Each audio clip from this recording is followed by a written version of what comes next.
আসসালামু আলাইকুম রহমতুল্লাহি ওবরাকাতুহু মাগফিরাত।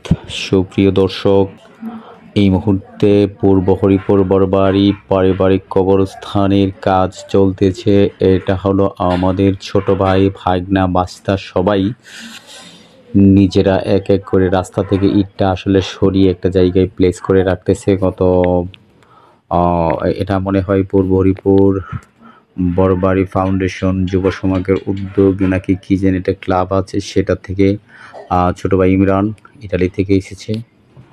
মনির, এটা হলো আকাশ।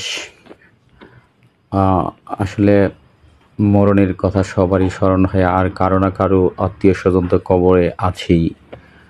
আজ না হয় কাল, কাল না হয় পরশু, কবরে তো যেতেই হবে। তো ইমরানের উদ্যোগে আসলে সবাই ওই যে দেখেন ওই জায়গায় নিয়ে এখান থেকে ওইখানে ইটগুলো রাখতেছে। দর্শক, আসলে ইটটা রাখাটা নয়, এটা আসলে একটা আনন্দ, অনেক মিলে কাজ করতেছে আসলে, নয়তো কিন্তু এই যুবক